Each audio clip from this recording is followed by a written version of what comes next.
नमस्कार। आज का मोटिवेशनल वीडियो है, परेशानी में फंसे हुए व्यक्ति को सलाह ना दें। अक्सर देखा गया है, लोग अपनी सलाह का इस्तेमाल कब करते हैं, जब कोई व्यक्ति बहुत परेशान होता है। और ऐसे में क्या होता है कि जो व्यक्ति परेशान है उससे जो वो और अधिक चोट खा जाता है और अधिक आहत हो जाता है, और बजाय उस बात को समझने के वो आपको निश्चित रूप से बद्दुआ दे देता है, जो कि आपको लग भी जाती है। क्यों लग जाएगी कि आप सोचिए कि एक व्यक्ति बहुत परेशान है। सपोज किसी का बेटा बीमार है और उसको बीमारी से निकलने के लिए ज़रूरत किसकी है? डॉक्टर की। वो डॉक्टर के पास तक नहीं पहुंच पा रहा, उसके पास पैसे भी हैं, सब कुछ है, लेकिन वो डॉक्टर के पास तक पहुंचने के लिए जो एफर्ट्स चाहिए, जो उसको सबसे पहले अपने बच्चे को दिखाना है, वो अप्रोच उसके पास नहीं है कि जिससे उसके बच्चे को सबसे पहले देखा जाए।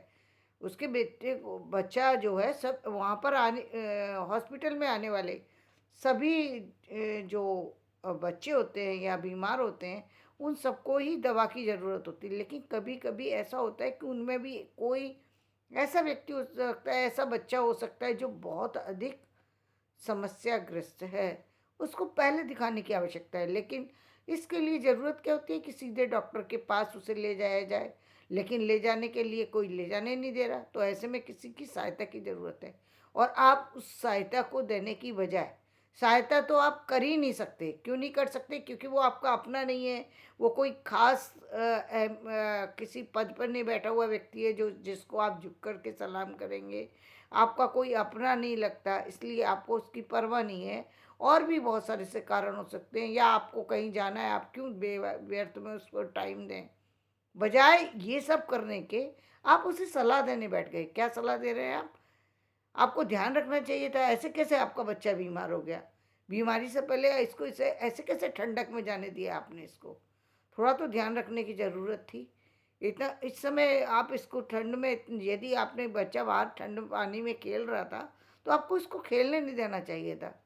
आपको ध्यान रखना चाहिए था, समय पर बच्चे को ध्यान देना चाहिए, सारे काम छोड़ कर के आपको इसको ध्यान देना चाहिए। ये सारी सलाह हो सकता है आपकी सही है, मान लिया हमने, तो हो सकता है नहीं, हम मान लेते हैं कि ये सलाह सही है। लेकिन ये सलाह इस समय बिल्कुल गलत है। क्यों? क्योंकि इस समय आपकी सलाह की ज़रूरत ही नहीं है उसको। इस समय सिर्फ उसको ज़रूरत है अपने बच्चे को पहले दिखाने की, ताकि वो अपने बच्चे की जान बचा सके। उसके बच्चे की जान जा रही है और आप अपनी व्यर्थ की सलाह देने के लिए बैठे हैं। ऐसे में व्यक्ति आपसे कुछ बोले या ना बोले, निश्चित रूप से आपको जो है बद्दुआ ही लगेगी कि आपने किसी की हेल्प करने के बजाय व्यर्थ का उपदेश दे डाला। चाहे आपका उपदेश सही था, चाहे आपका उपदेश गलत भी होता, दोनों स्थिति हो सकती थी। फिलहाल तो सही था, लेकिन गलत भी होता तो भी आपको उस समय उपदेश देने की ज़रूरत ही नहीं है। उस समय आप मदद कर सकते हैं, करिए, नहीं कर सकते तो मत कीजिए। इसी तरीके से हो सकता है किसी को पैसे की ज़रूरत हो। कई बार व्यक्ति पैसे की वास्तविकता में ज़रूरत होती है। कई बार बहुत ज़्यादा ज़रूरत नहीं होती, लेकिन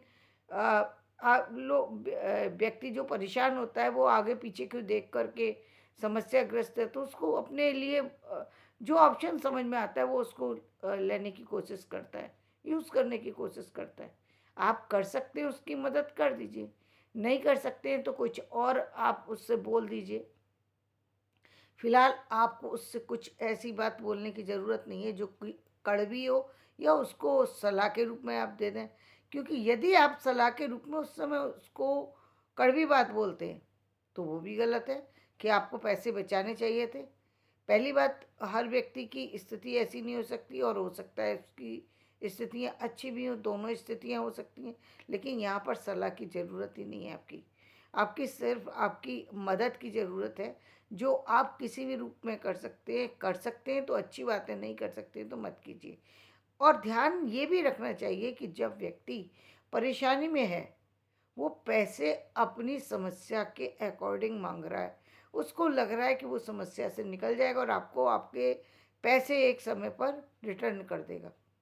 और अक्सर आपने देखा है, आप ये जानते हैं कि यदि ये संभव होता कि व्यक्ति तुरंत इस चीज़ों को रिटर्न कर दे, तो शायद आज जो इतने जो ज़मींदार आप देखते हैं, इतने सारे लोग जो देखते हैं, जो कि कर्ज में डूबते चले जाते हैं, पैसे वापस नहीं कर पाते। ये उन लोगों की बात कर रही हूँ जिनको पैसे देने ही पड़ते हैं, जो ब्याज पे पैसे लेते हैं। उनको मालूम है ब्याज बढ़ जाएगी, चाहे वो बैंक से लें या किसी ऐसे व्यक्ति से लें जो पैसे इंटरेस्ट पे दे दे, किसी प्राइवेट पर्सन से लें। और उनको ये लग रहा होता है कि अगले महीने मेरे पास सैलरी आएगी, अगले महीने मेरे पास ये चीज़ है, और वो सब कुछ सोच समझ करके बोल रहे हैं, लेकिन सालों साल तक उसमें दब करके कुचल करके रह जाते हैं। सारी उनकी समझदारी एक तरफ हो जाती है। ऐसा प्रकृति खेल खेलती है कि वो उनके कर्जे जितने हैं वो बढ़ते ही चले जाते हैं, चीज़ें बढ़ती चली जाती हैं, और एक स्थिति ये आ जाती है कि जीवन में सुख का नाम भी घर से चला जाता है। तो जब एक व्यक्ति उस स्थिति में, और उस व्यक्ति को जो इसको दे ना देने पर उसको इंटरेस्ट देना पड़ेगा, उसको वापस नहीं कर पा रहा, तब एक व्यक्ति कैसे कल्पना कर सकता है कि उसने उस किसी व्यक्ति को पैसे दिए हैं, और वो उसका कोई रिश्तेदार है, वो उसका कोई पड़ोसी है, वो उसका कोई मित्र है, वो उसका कोई और नियर डियर है, और उसने उससे पैसे मांगे, उसको समय पे पैसे लौटा देना चाहिए। क्योंकि अक्सर व्यक्ति जिन अपनों से लेता है, अपनों में भी यदि उसके भाई बहन है तो वो और अधिक लापरवाही दिखा देगा, सोचेगा इस महीने नहीं, इस महीने मेरा काम हो जाने दो, अगले महीने वापस कर दूंगा, और वो अगला महीना कई बार तो जीवन में व्यक्ति भी चला जाता है और पैसे सब कुछ हो जाता है, लेकिन वो पैसे रिटर्न नहीं कर पाता, या करता है तो वो उसकी परेशानी हो सकता है कि उसकी इतनी भारी हो कि वो उसको वो पैसे निकालने भारी पड़ रहे हो, तो ऐसे में कुछ बोल देता है वो व्यक्ति, जिसका कि आपको बहुत जो क्या कहते हैं कि बहुत ज़्यादा उसका खामियाजा आपको भुगतना पड़ता है, बहुत ज़्यादा उसके उसकी उसकी बद्दुआओं का सामना आपको करना पड़ता है। आप सही थे कि आपने उसकी मदद की, लेकिन वो भी अपनी जगह सही था, क्योंकि आपसे मदद लेने के बाद उसने ये एक्सपेक्टेशन ही नहीं रखी कि मतलब मुझे इसी समय पैसे वापस करने हैं। उसको लगता था ये मेरे अपने हैं, मैं इनको कभी भी दे दूंगा, लेकिन वो कभी कभी आता ही नहीं। कभी कभी भगवान ऐसा उसको फंसा के रखता है, और उसको परख रहा होता है, ईश्वर ही परख रहा है उसको, कि ये अपनी समस्या के चलते हुए क्या ये सामने वाले का रिटर्न कर रहा है। और वो व्यक्ति सोचता है कि नहीं, इस महीने तो नहीं कर सकता, अगले महीने में भैया के पैसे वापस कर दूंगा, अगले महीने में बहन के पैसे वापस कर दूंगा, अगले महीने मैं अपने चाचा के पैसे वापस कर दूंगा। लेकिन ना वो भैया के पैसे वापस होते, ना वो चाचा के पैसे वापस होते, और वो ऐसे ऐसे के ऐसे रह जाते हैं। सामने वाला परेशान होता है कि मैंने इसको मदद के लिए दिए थे, इसने मुझे वापस नहीं किए। लेकिन सच्चाई ये है कि लेता व्यक्ति अपनी परिस्थिति के अनुसार है, लौटाता भी वो अपनी परिस्थिति के अनुसार है। यदि किसी अपने से लेता है तो क्योंकि वो उसको फॉर ग्रांटेड ले लेता है, फॉर ग्रांटेड ले लेता है, और उसका परेशानी उसका जो है किसी न किसी तरीके से जो उसका परिणाम जो है लोगों को देखने को मिलता है। इससे इसलिए अच्छी बात ये है कि जब आप किसी की मदद करें तो ये सोच कर के करें, और उतनी मदद करें कि आप ये पैसा लौट भी सकता है और नहीं भी लौट सकता। या तो आप पूरी मदद कर दें, यदि आपके पास है तो पूरी मदद कर दीजिए, लेकिन ये मान कर के यदि आप कर रहे हैं कि ये पैसा आपको समय पर मिल जाएगा, लौट कर के आ जाएगा, ये ज़रूरी नहीं है। इसलिए ये बिल्कुल एक्सपेक्टेशन ना रखें, हाँ लौट कर के आ जाए तो ये अच्छी बात है, लेकिन कई बार वो पैसा लौटता ही नहीं है जो आपके अपनों के पास चला जाता है।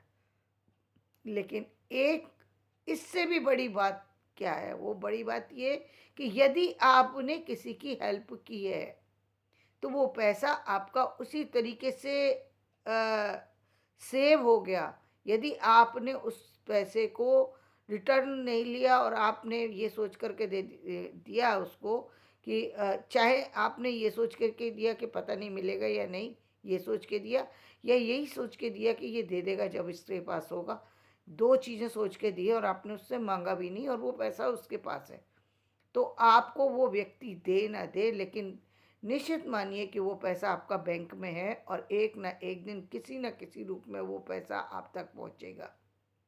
वो पैसा पहुँचेगा, किसी भी तरीके से पहुँचेगा।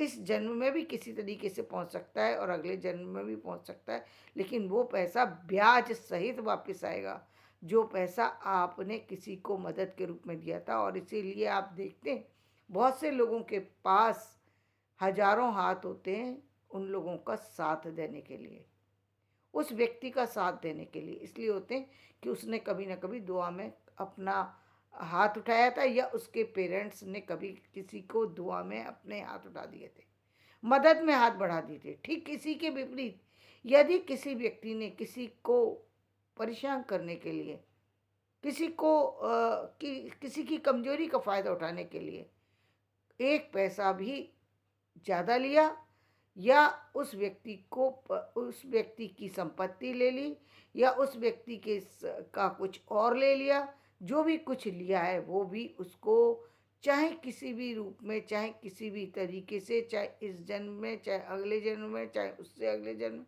उसे वापस करना ही है। और वही पैसा होता है जो कि आपको किसी न किसी रूप में मिल जाता है, किसी और के माध्यम से मिल जाता है।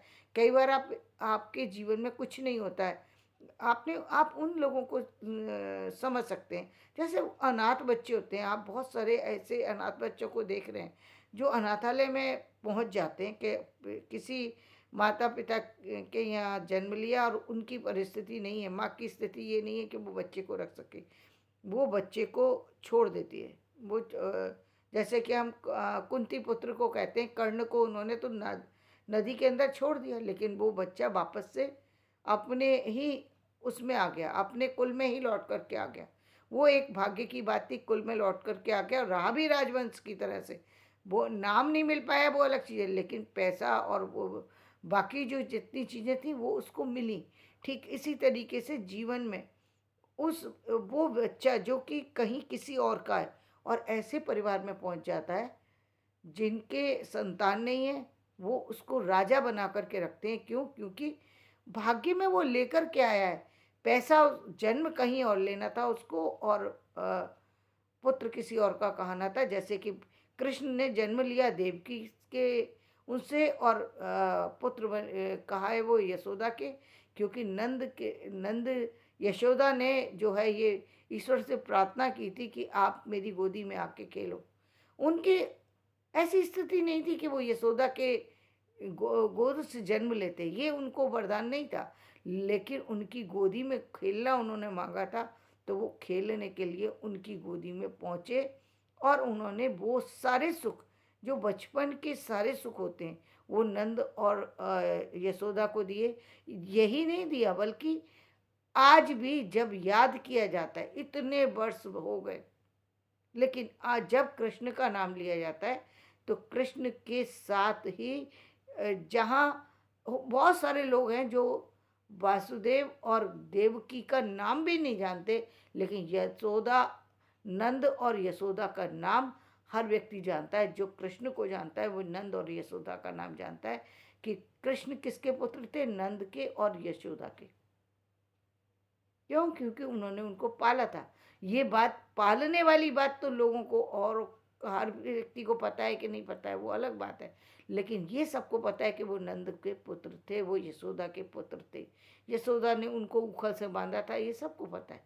यशोदा उनका ध्यान रखती थी, नंद बाबा उनके पीछे दौड़ते थे। ये कहानियाँ प्रति प्रतिदिन बच्चों को सुनाई जाती हैं, बच्चे सुनते हैं, समझते हैं और जानते हैं। ठीक इसी तरीके से जीवन में बहुत सारे से बच्चे ऐसे हैं जो दूसरी जगह जाकर के खेलते हैं, क्योंकि उनके यहाँ उनको संतान सुख का वरदान नहीं है, उन माता पिता को संतान होने का वरदान नहीं है, लेकिन वो भगवान से मांग रहे हैं। किसी कारणवश वंश में आ, कोई ऐसा हो गया कि वंश में ये दाग लग चुका है कि अब संतान नहीं होगी, पुत्र जन्म नहीं लेगा, या आपका वंश नहीं चलेगा।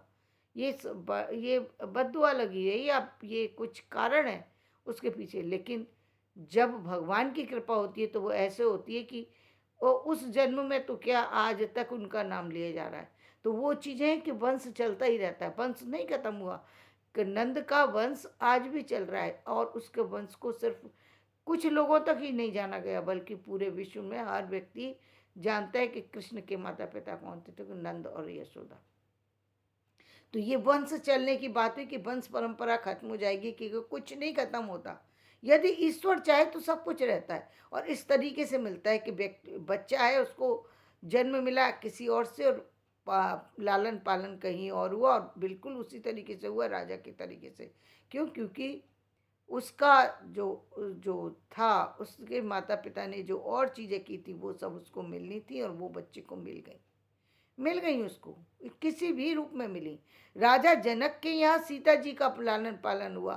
सीता जी कैसे जन्मी थी? घड़े से। घड़े से बच्चे का जन्म नहीं होता है, जन्म तो किसी इंसान से ही होता है, लेकिन वो मिली, पुत्री मिली वो घड़े के माध्यम से। तो उनको लेकिन उनका उनका लालन पालन जो बचपन था वो जनक के यहाँ हुआ, राजा जनक के यहाँ, और वो पुत्री भी राजा जनक की कहलाई। और चाहे उन्होंने जीवन में कितने भी कष्ट सहे, लेकिन वो पत्नी किसकी कहलाई? भगवान राम की। भगवान राम की। चाहे जीवन में किसी भी चीज में कभी भी उनका नाम दिया है तो भगवान के साथ उनका नाम जुड़ा। तो एक ऐसी कन्या जिसका जन्म कहीं और लालन पालन कहीं और, परिवार कहीं और, पोषण कहीं और, संतान कहीं और अंत में धरती से जन्म लेकर धरती में ही समा गई। तो ये एक कहानियाँ कहीं से कहीं जोड़ती हैं। जीवन में आपको हर बात सिखाने की ज़रूरत नहीं है कि आप किसी को उपदेश देने के शुरू कर दें। हर जगह उपदेश की ज़रूरत नहीं है।